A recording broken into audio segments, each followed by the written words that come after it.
على هادي الأمم. السلام عليكم ورحمة الله وبركاته.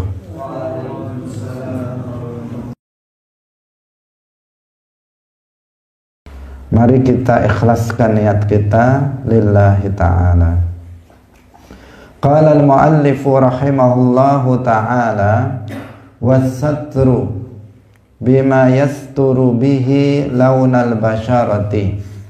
Was-satru lan nutup bima kelawan barang yasturu kang nutup apa ma, yasturu kang nutup sapa wong bihi kelawan ma launal basyarati ing warnane kulit, li jami'i badanil khurrati maring sekabehane badane wadon kang merdeka, illal wajha wal kaffaini kejaba wajah lan apa-apa loro.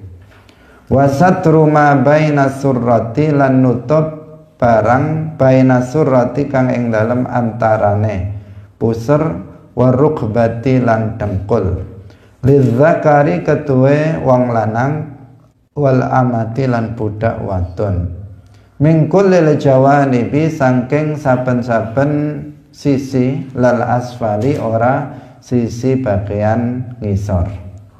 Hadirin hadirat rahimakumullah, di antara syarat sah salat adalah menutup aurat. Orang yang sholat dia harus menutup aurat. Seseorang yang sholat dalam keadaan terbuka auratnya, baik itu banyak ataupun sedikit, maka itu akan batal atau tidak sah sholatnya. Apa yang dimaksud dengan menutup aurat? Menutup aurat artinya menutup warna kulit dan rambut. Itu yang disebut menutup aurat. Jadi menutup warna dari aurat itu. Jika laki-laki, maka di antara pusar dan lutut warna kulitnya tidak terlihat. Jika perempuan, maka seluruh badannya kecuali muka dan kedua telapak tangan itu warna kulit dan rambutnya tidak terlihat. Itu berarti dianggap sudah menutup aurat. Tetapi apabila seseorang itu menutupnya dengan pakaian yang tipis sehingga tembus pandang kulit yang berada di balik pakaian itu masih terlihat warnanya, rambut yang berada di balik kerudungnya itu masih terlihat warna rambutnya, maka ini tidak atau belum disebut menutup aurat. Meskipun secara lahiriah dia sudah memakai pakaian, sudah memakai mukena secara lahiriah, yang terlihat kayaknya dia sudah memakai mukena, dia sudah memakai kerudung. Tetapi jika warna kulitnya atau warna rambutnya itu masih terlihat, maka itu belum disebut menutup aurat. Misalnya kulitnya putih, masih terlihat putihnya dari balik pakaiannya, maka itu berarti belum menutup aurat. Kulitnya berwarna hitam, masih terlihat dari luar pakaiannya bahwa kulitnya itu hitam. Orang bisa melihat, oh dia hitam kulitnya. Berarti apa? Berarti dia belum menutup aurat. Karena baru disebut menutup aurat apabila seseorang telah menutup warna daripada kulit atau rambut. Nah, ini ketentuan pertama yang harus dipahami. Jadi kalau seseorang itu menutupnya dengan pakaian yang tipis sehingga masih masih tembus pandang, maka itu tidak sah jika digunakan untuk sholat dan belum dianggap telah menutup aurat. Untuk itu maka khususnya kaum perempuan harus lebih berhati-hati. Kalau laki-laki sarung yang tembus pandang jarang ada. Nah, mungkin ada, tetapi jarang kita menemukannya. Tetapi kalau perempuan, mukena yang tembus pandang atau yang tipis itu banyak. Karena itu harus berhati-hati. Mungkin dia memakai pakaian, di dalamnya dia juga memakai pakaian. Tapi kalau pakaiannya itu belum menutup aurat seluruhnya, misalnya dia memakai pakaian, dia pakai mukena, di dalamnya pakai pakaian. Tapi pakaiannya lengan pendek misalnya, pakaiannya lengan pendek. Sehingga ketika dia memakai mukena yang tipis itu, warna kulit tangannya ini masih terlihat. Nah, ini berarti belum sempurna menutup auratnya. Nah, maka hendaknya jangan seseorang itu hanya fokus dalam membeli mukena misalnya, fokus hanya modelnya saja. Fokus pada coraknya saja. Tetapi tidak mempertimbangkan itu nanti jika digunakan untuk sholat sah atau tidak. Nah, sekarang mukena itu kan sudah banyak model-modelnya. Nah, kalau seseorang itu hanya memburu model tetapi dia tidak memperhatikan ketebalannya, apakah bisa menutup aurat atau tidak, ini nanti akan berbahaya. Meskipun alasannya nanti saya di dalamnya akan saya pakai pakaian. Nah, ini sulit. Nah, sulitnya bagaimana? Sulitnya ya kalau dia bisa menutup. Artinya apa? Kalau dia memakai pakaian dengan mukena tipis, pakaian dalamnya itu yang di dalam itu harus juga sudah menutup aurat. Harus misalnya kalau harus lengan panjang, kemudian semuanya harus menutup aurat di dalam. Mukena hanya sebagai hiasan saja. Nah, seperti itu. Nah, karena itu kalau yang lebih berhati-hati ya cari mukena yang tebal, meskipun terlihat jelek mungkin, tetapi cari yang tebal dengan pengertian telah bisa menutup warna kulit. Jangan yang tipis, yang tidak bisa menutup warna kulit. Nah, karena ketentuan yang pertama dari menutup aurat itu harus menutup warna kulit dan rambut. Jika tidak demikian, maka belum disebut menutup aurat. Ini. Hadirin rahimakumullah. Kemudian yang kedua, ketentuan yang kedua tentang batasan aurat. Batasan aurat bagi seorang perempuan adalah seluruh badannya, kecuali muka dan kedua telapak tangan. Jadi perempuan auratnya itu seluruh badannya dari ujung rambut sampai ujung kaki, selain muka dan kedua telapak tangan. Muka itu ya yang batasannya yang dibasuh ketika berwudu, yang wajib dibasuh ketika berwudu, mulai dari tempat tumbuhnya rambut menurut ukuran normal sampai ke dagu, dari anak telinga kanan ke anak telinga kiri. Semua yang ada di sini itu namanya muka, itu namanya wajah. Itu bukan aurat bagi perempuan. Kemudian kedua telapak tangan, berarti sampai pergelangan tangan ini, baik yang dalam maupun yang luar, ini bukan aurat bagi perempuan. Selain itu, selain wajah dan kedua telapak tangan, itu bagi perempuan adalah aurat, baik di dalam sholat maupun di luar sholat menurut qaul yang rajih. Nah, meskipun ada dalam sebagian kitab yang kita baca, karya para ulama yang menerangkan bahwa aurat perempuan itu lebih ketat lagi, di dalam sholat maupun di luar sholat itu seluruh badannya tanpa terkecuali. Bukan begitu, di luar sholat itu seluruh badannya tanpa terkecuali. Dikatakan di sana dibedakan. Kalau di dalam sholat maka seluruh badannya kecuali muka dan kedua telapak tangan. Kalau di luar sholat maka seluruh badannya tanpa terkecuali. Ada dalam kitab-kitab para ulama Itu ada yang menyatakan begitu. Tetapi yang rajih, yang unggul itu adalah pendapat yang sama, yang menyamakan antara aurat di dalam sholat dan di luar sholat. Aurat perempuan di dalam sholat itu seluruh badannya kecuali muka dan kedua telapak tangan. Di luar sholat itu juga seluruh badannya kecuali muka dan kedua telapak tangan. Ini pendapat yang unggul dan itu yang diamalkan oleh kebanyakan umat Islam. Hadirin hadirat rahimakumullah. Dalam hal ini yang perlu untuk diperhatikan bagi perempuan ketika dia menutup aurat, maka dagu ini harus ditutup. Dagu ini harus ditutup juga.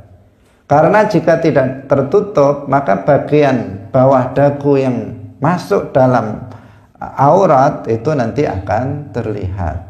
Jadi ini termasuk ketika dia memakai memakai kerudung di luar sholat maupun di dalam sholat, apalagi meskipun sama sebenarnya, sama-sama wajib di dalam sholat atau tidak di dalam sholat. Tetapi kalau di dalam sholat kan mempengaruhi keabsahan dari sholat yang dia kerjakan, sehingga dia harus lebih memperhatikan dalam masalah itu. Kemudian bagian tangan, karena ini bukan telapak tangan ini bukan aurat. Tetapi jika misalnya mukenanya itu tidak dicantolkan ke jari-jarinya, maka ketika dia takbir, mukenanya akan turun seperti ini, sehingga bagian auratnya itu akan terlihat ketika dia takbir misalnya. Maka nanti bisa membatalkan sholat ketika auratnya itu terbuka. Karena itu apa? Biasanya ada talinya dicantolkan ke sini, sehingga ketika dia takbir dia tidak akan turun sehingga terbuka auratnya. Itu harus diperhatikan oleh kaum perempuan khususnya. Karena jika tidak diperhatikan, nanti akan rugi jika seandainya dia sholat setiap hari tetapi tidak sah sholatnya gara-gara menutup auratnya tidak sempurna. Hadirin hadirat pemirsa Madu TV yang dirahmati oleh Allah Subhanahu wa ta'ala. Yang selanjutnya adalah batas aurat laki-laki. Batas aurat laki-laki itu berbeda dengan aurat perempuan, yaitu di antara atau bagian badan antara pusar dan lutut. Dikatakan di sini apa? Antara pusar dan lutut. Artinya pusar itu bukan aurat bagi laki-laki, lutut itu juga bukan aurat bagi laki-laki.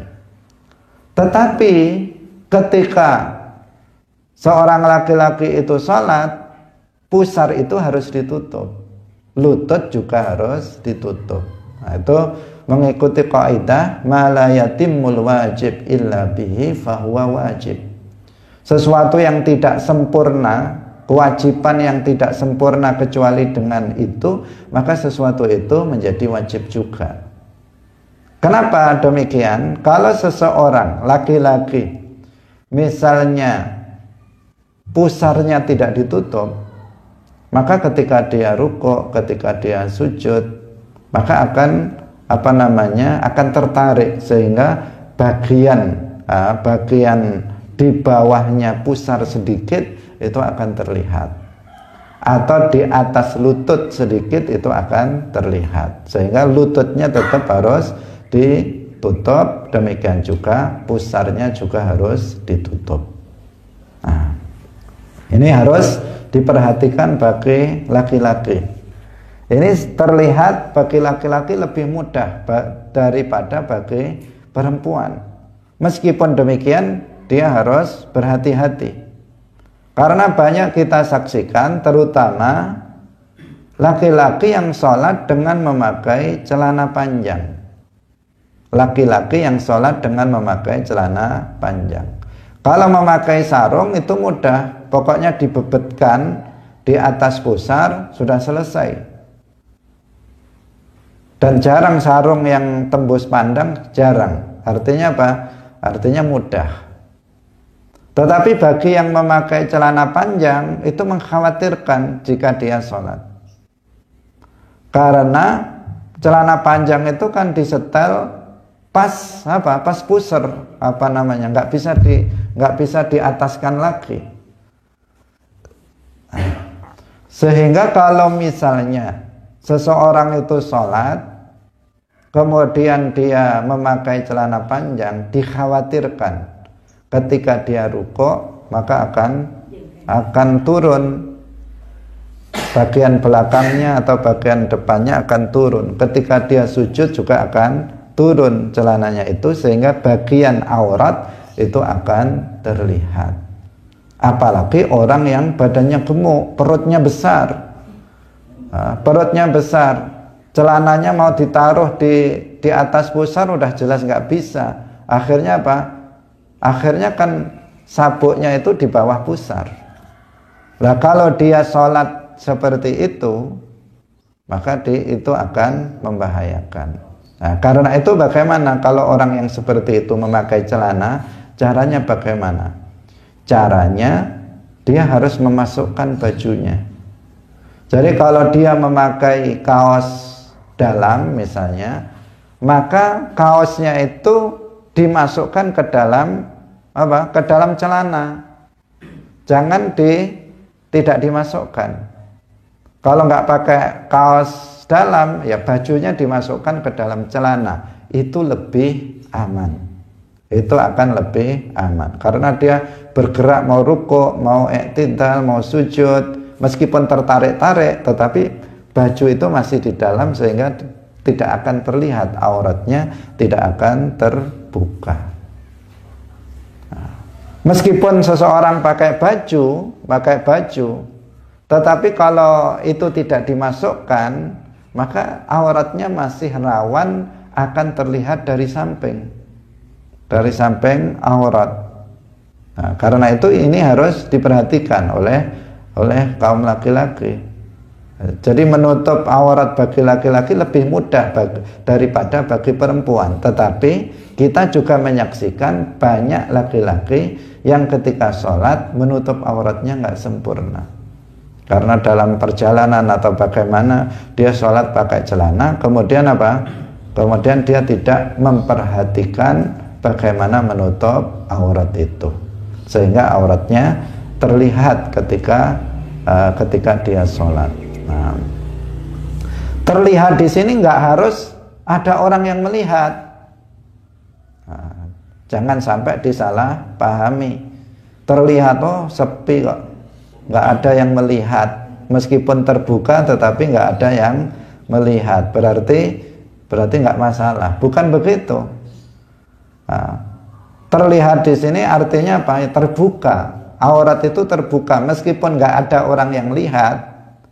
Dia sholat di kamar sendirian, telanjang, boleh apa enggak? Tidak boleh, meskipun nggak ada orang lihat. Jadi di sini adalah menutup aurat.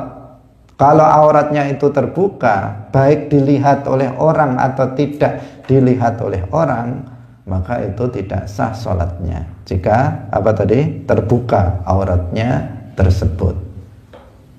Nah, bisa dipahami ya. Nah, hadirin hadirat pemirsa yang dirahmati oleh Allah Subhanahu wa ta'ala.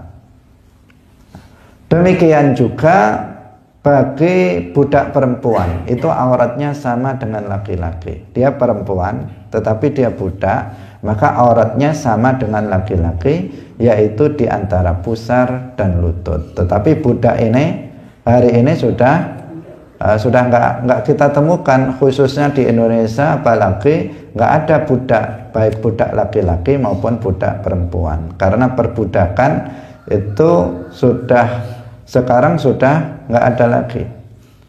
Nah, tetapi bukan berarti dihapus hukumnya di dalam Islam.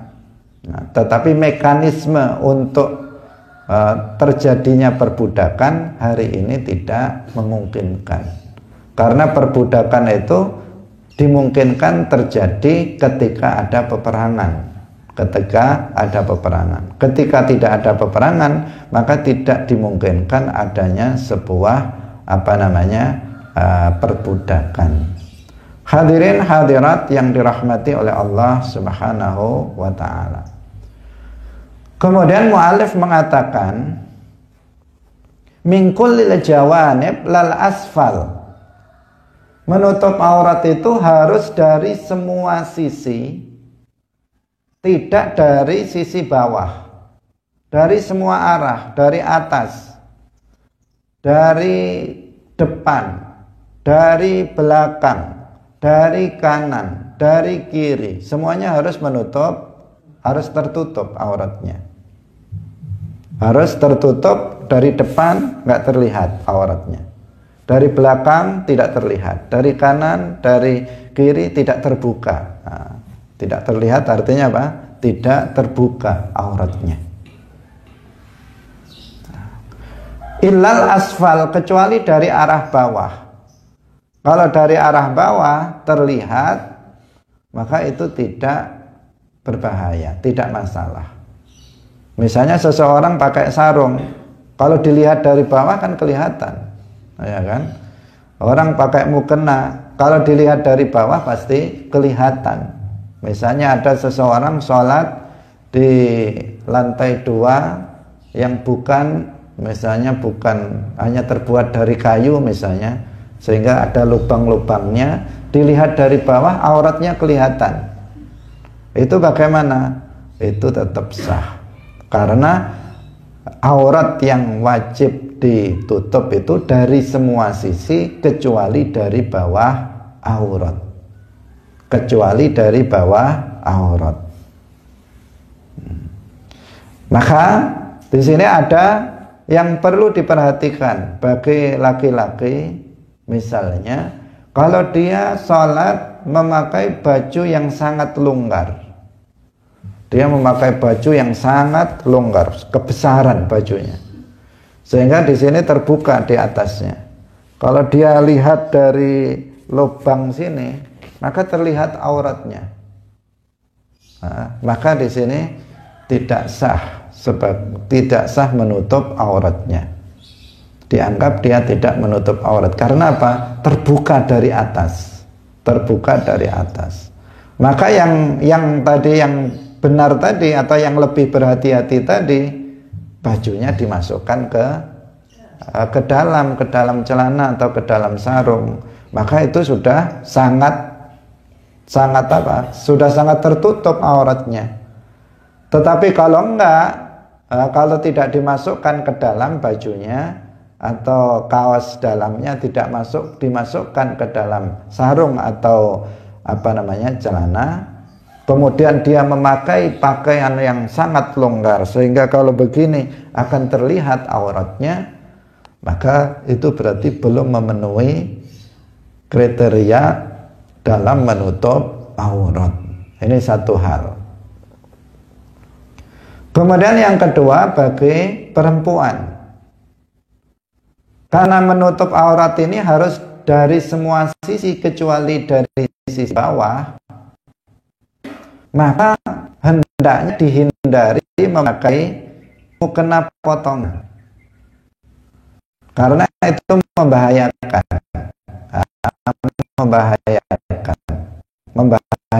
maksudnya apa? Membahayakan keabsahan sholat, yaitu mukena yang potongan, bagian atas dan bagian bawah itu hendaknya dihindari, tidak dipakai. Kalau beli nggak usah mukena yang model seperti itu. Kenapa? Karena itu akan bisa memungkinkan terbukanya aurat dari samping. Ketika misalnya mukenanya terpotong sampai sini misalnya, kemudian dia ketika ruko, maka akan terlihat bagian misalnya di dalamnya dia pakai baju pendek misalnya. Maka ketika dia ruku akan terlihat, akan terbuka auratnya itu dari samping. Nah, meskipun dari samping yang di sini nggak terlihat, tetapi ketika dia rukuk kan dia terbuka sehingga akan terlihat auratnya. Nah, karena itu hendaknya itu dihindari. Nah, lebih baik menggunakan untuk berhati-hati, karena dalam masalah ibadah yang paling selamat itu adalah yang berhati-hati. Al-ahwatu fiddin aslamu. Yang lebih berhati-hati dalam agama itu yang lebih selamat. Nah, maka kita pakai yang berhati-hati itu. Meskipun sekarang trennya itu mukena potong. Apalagi di sebagian daerah, misalnya di luar Jawa, itu sulit menemukan mukena yang nggak potongan. Yang lebih banyak justru mukena yang potongan. Kalau di Jawa masih banyak yang tidak potongan. Tetapi di luar Jawa banyak yang mukena itu yang mukena potong. Karena dianggap mukena potong itu lebih praktis, bisa dibawa kemana-mana lebih mudah. Nah, tetapi di sisi lain mukena seperti itu membahayakan. Artinya tidak memastikan bahwa pasti nggak sah, enggak. Kalau dia di dalamnya sudah menutup aurat, dia memakai baju yang sudah menutup aurat, kemudian pakai mukena itu, maka tidak masalah. Tetapi kalau dia seorang perempuan itu di dalamnya belum menutup aurat secara sempurna, kemudian menggunakan mukena yang seperti itu, maka itu bisa membahayakan, karena di tengah sholat auratnya bisa terbuka. Nah, karena itu harus diwaspadai betul. Harus diwaspadai betul, jangan sampai seseorang meremehkan hal itu sehingga nanti betul-betul auratnya akan terbuka ketika dia melaksanakan sholat tersebut. Karena umumnya kaum perempuan ketika dia memakai mukena, maka yang diandalkan untuk bisa menutup aurat itu mukenanya. Bagian dalamnya jarang kalau memakai mukena kemudian di dalamnya sudah menutup aurat. Karena mukena itu untuk menutup aurat. Dalam pandangan umumnya perempuan kan seperti itu. Sementara pakaian dalam ya pokoknya ada gitu saja, tidak kemudian menutup aurat. Hadirin yang dirahmati oleh Allah Subhanahu wa ta'ala. Ini permasalahan tentang menutup aurat. Semoga kita bisa memahaminya dan bisa melaksanakannya dengan sebaik-baiknya. Ini adalah syarat sah salat bagian yang terakhir yang disebutkan dalam kitab Sulamut Taufiq ini. Hadirin yang dirahmati oleh Allah Subhanahu wa ta'ala. Selanjutnya kita akan memasuki fasal yang baru, yaitu tentang hal-hal yang membatalkan sholat.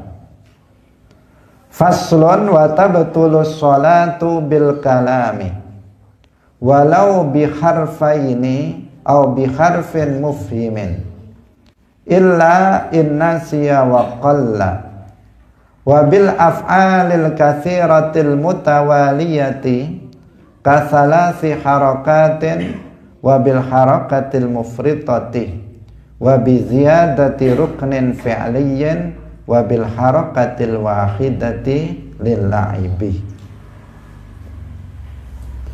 Wa tabtululan batal apa as-sholatu sholat bil kalami kelawan guneman walau bi harfaini lan senajan kelawan rong huruf au bi harfin utawa kelawan sak huruf mufhimin kang mahamaken illa innasiya kejaba lamun lali sapa wong wa qalla lan setitik apa kalam.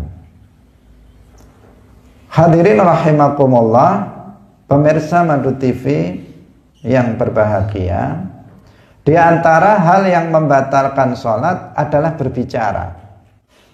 Berbicara yang membatalkan sholat itu berbicara yang seperti apa?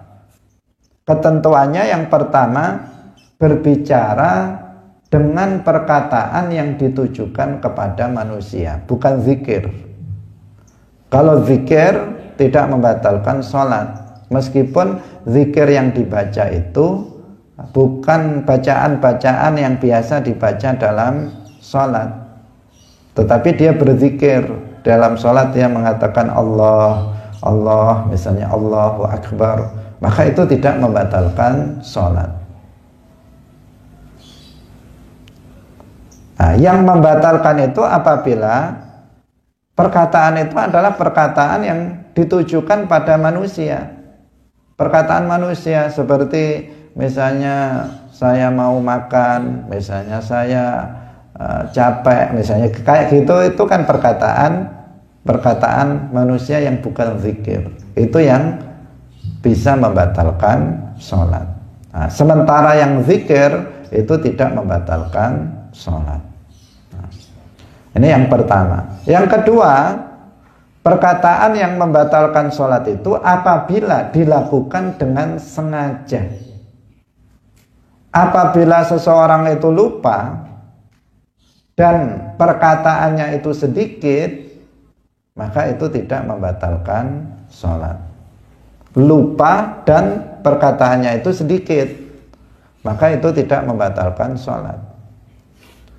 Kalau dalam keadaan tidak lupa, meskipun hanya satu huruf tetapi memahamkan, maka itu sudah membatalkan sholat. Atau dua huruf tidak memahamkan, juga membatalkan sholat. Nah, dua huruf yang tidak memahamkan, misalnya apa? Misalnya dia mengatakan I, U, A. Nah, ini kan bukan satu huruf, ini dua huruf atau lebih. Karena U itu berarti ada hamzah sama wawu. U, I berarti ada hamzah sama iya. Nah, A berarti ada hamzah sama alif. Nah, itu dua huruf, meskipun nggak memahamkan, itu membatalkan sholat apabila dilakukan dengan sengaja. Nggak lupa, dia nggak lupa bahwa dia sedang sholat, dia kemudian mengatakan itu. Atau satu huruf saja, tetapi apa? Tetapi memahamkan, ada memiliki makna. Misalnya seseorang mengatakan qi, dia mengatakan apa? Qi, itu saja. Itu dalam bahasa Arab, qi itu artinya jagalah. Nah, artinya apa? Jagalah. Itu kan sudah memiliki makna. Atau seseorang mengatakan ai, itu dari kata wa'ayai. Kalau qi tadi dari kata waqayaqi, itu apa namanya? Fi'il amarnya qi. Wa'ayai fi'il amarnya ai. Nah, berarti dia sudah memiliki makna, memahamkan. Nah, di sini kalau seseorang mengucapkannya di dalam sholat qi atau ai, maka batal sholatnya. Karena dia meskipun hanya satu huruf tetapi mufhim, tetapi memberikan pemahaman, dia memiliki arti, memiliki makna.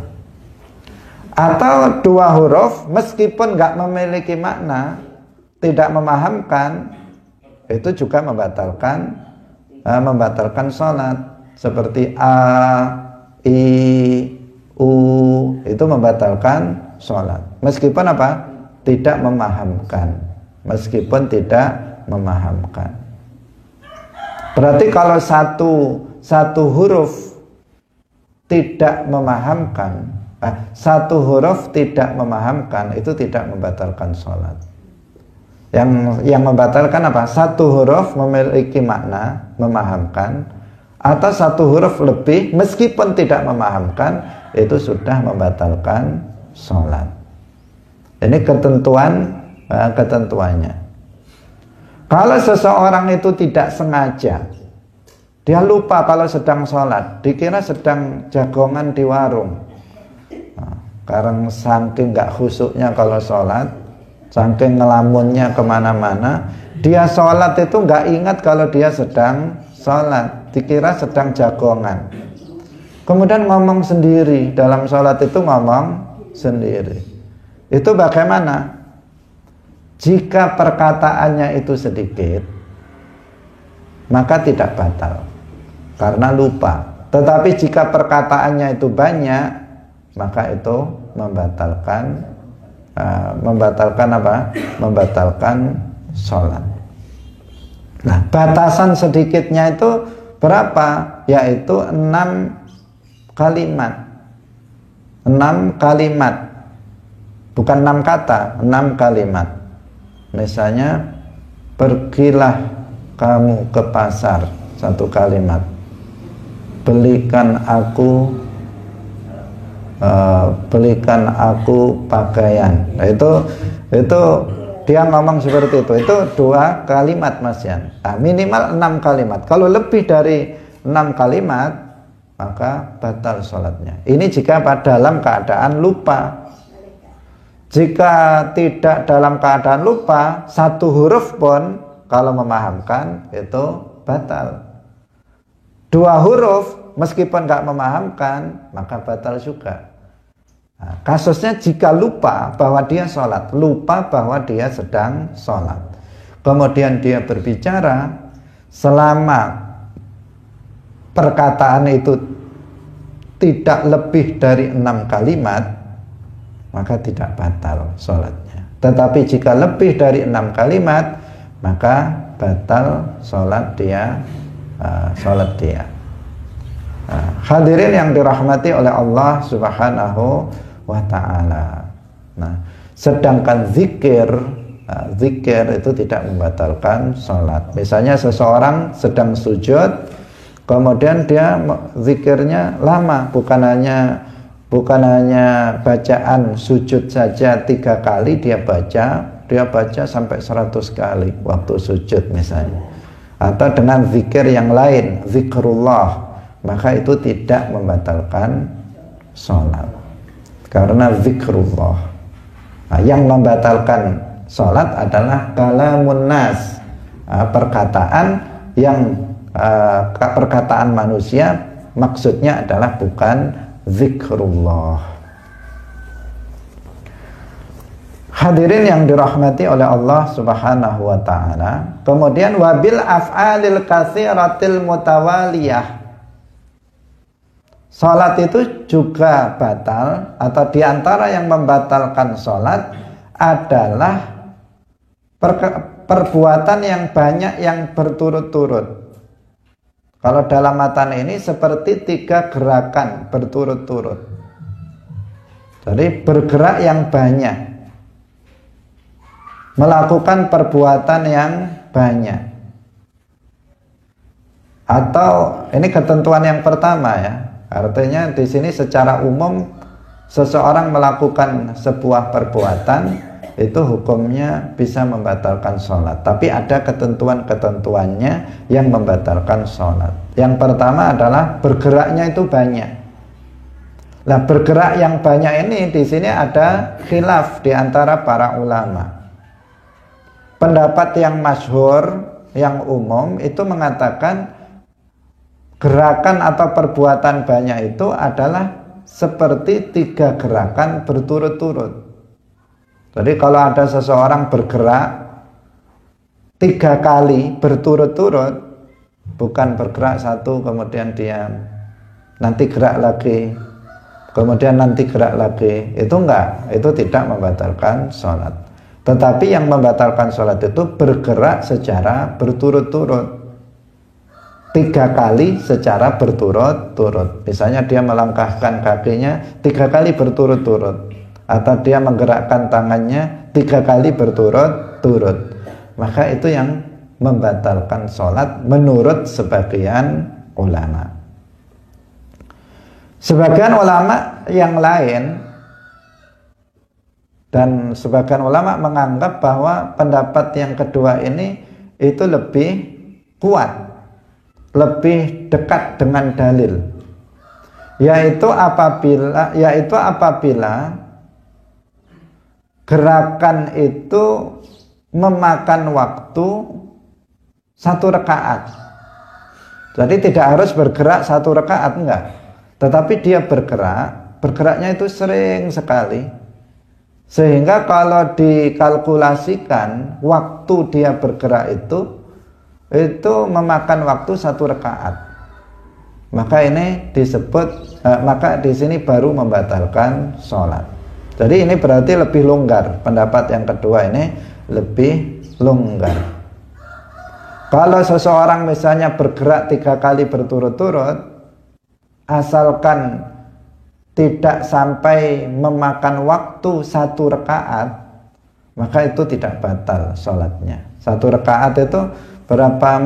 Misalnya 1 menit, misalnya. Setiap orang beda-beda. Kalau dia sholatnya misalnya 5 menit, 5 menit dibagi 4 rakaat, 1 sekian menit setiap rakaatnya misalnya. Kalau dia bergeraknya itu 1 menit lebih sekian, itu berarti batal sholatnya. Dianggap dia telah melakukan gerakan yang banyak, perbuatan yang banyak menurut sebagian ulama. Nah, makanya kalau kita misalnya di daerah kita itu jarang kita melihat ada orang sholat gerak-gerak, itu jarang. Kecuali anak kecil, oleh anak kecil, atau orang dewasa tetapi yang bodoh mungkin itu dilakukan. Tetapi pada umumnya tidak. Ketika kita sudah sholat maka ya sudah anteng. Tetapi kalau kita misalnya ke negara lain, misalnya di Timur Tengah, kita melihat sebagian di sana kalau sholat bergerak terus, sering sekali bergerak. Nah itu bagaimana? Kemungkinan mereka menggunakan pendapat yang kedua ini, bahwa yang gerakan banyak yang membatalkan sholat itu bukan gerakan 3 kali berturut-turut, tetapi gerakan yang memakan waktu 1 rakaat. Dan para ulama, sebagian ulama mengatakan pendapat ini yang lebih kuat karena lebih dekat dengan dalil. Pernah suatu ketika Rasulullah Shallallahu Alaihi Wasallam itu beliau sedang sholat, tiba-tiba ada yang mengetuk pintu dari luar. Nah, karena pintunya itu di arah kiblat, sehingga Rasulullah kemudian berjalan. Rasulullah berjalan menuju pintu, kemudian balik lagi, tetapi tidak membelakangi kiblat. Kemudian balik lagi melanjutkan sholatnya. Nah ini kan secara zahir gerakan yang dilakukan oleh beliau ini lebih dari 3 kali gerakan, sehingga sebagian ulama berpendapat seperti itu, bahwa gerakan yang membatalkan sholat itu adalah bukan gerakan 3 kali berturut-turut, tetapi gerakan yang mencapai memakan waktu 1 rakaat. Hadirin hadirat rahimakumullah. Yang masyhur itu 3 kali gerakan, termasuk yang ada dalam kitab ini Sulamut Taufiq, itu disebutkan katsalasi harokat. Tetapi sebagian ulama mengatakan yang lebih kuat justru yang kedua itu, yaitu yang gerakan yang memakan waktu 1 rakaat. Kemudian ketentuan yang kedua, wabil harokatil mufritah, bergerak 1 kali tetapi berlebihan. Bergeraknya memang 1 kali saja, tetapi loncat.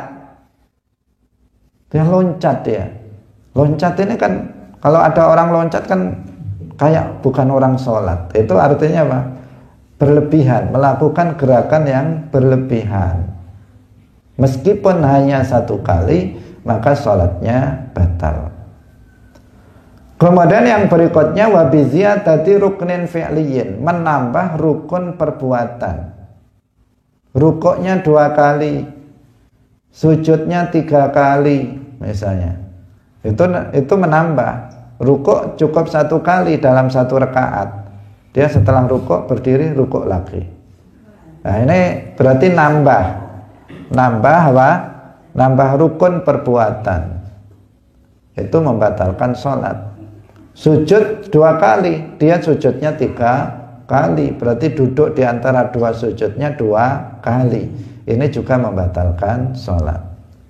Tapi jika yang ditambah itu adalah rukun qauli, maka itu tidak membatalkan sholat. Misalnya habis baca Fatihah, selesai baca lagi Fatihah lagi, maka itu tidak membatalkan sholat.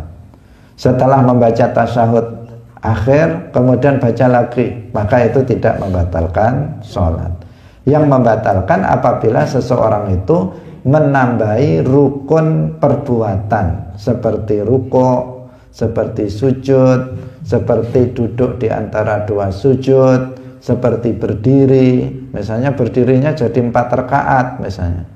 Sholat asar sengaja dia tambah jadi 5 rakaat, maka tidak sah, karena dia telah menambah rukun perbuatan. Wabil harakati al-wahidati lil'aibi. Yang terakhir, bergerak 1 kali tetapi untuk main-main. Jadi dia bergerak itu untuk main-main. Main-main, entah jarinya atau apanya digerak-gerakkan untuk main-main saja, bukan untuk tujuan tertentu. Kalau tujuannya misalnya tujuan tertentu, misalnya ada nyamuk di sini misalnya, kan ada tujuan, itu bukan main-main. Tapi kalau di sini sudah nggak ada apa-apa, nggak ada tujuan, tapi digini-ginikan karena kebiasaan saja, misalnya dia menggerakkan meskipun 1 kali, nggak ada tujuan, tetapi untuk bermain-main saja, maka ini bisa membatalkan sholat.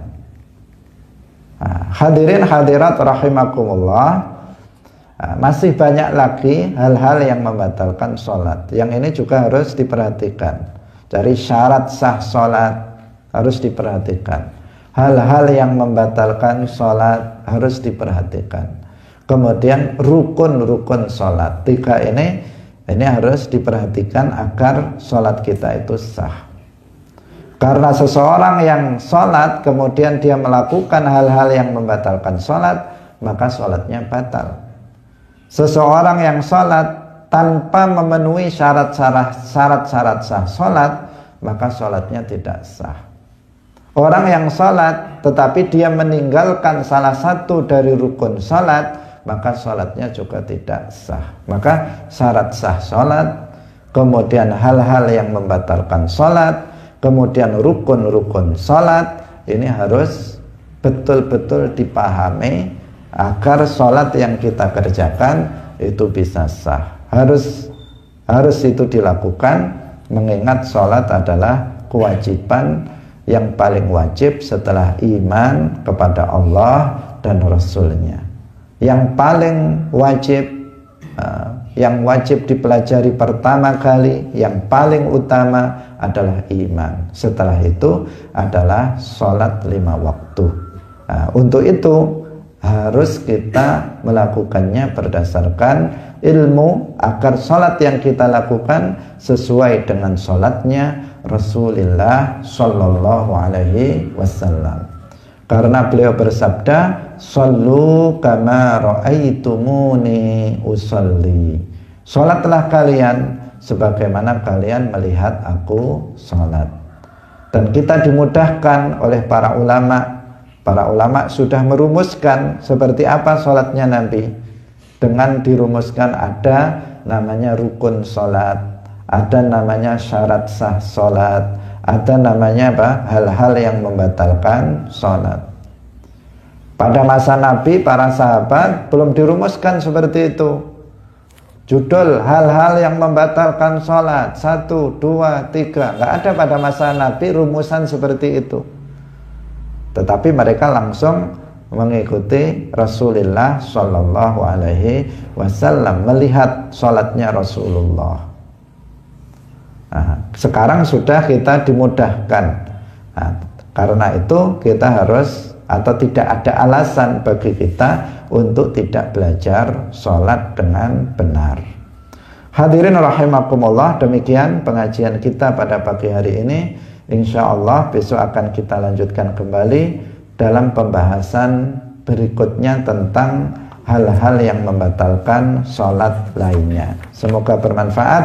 Barakallahu fikum. Wallahul muwaffiq ila aqwamit thoriq.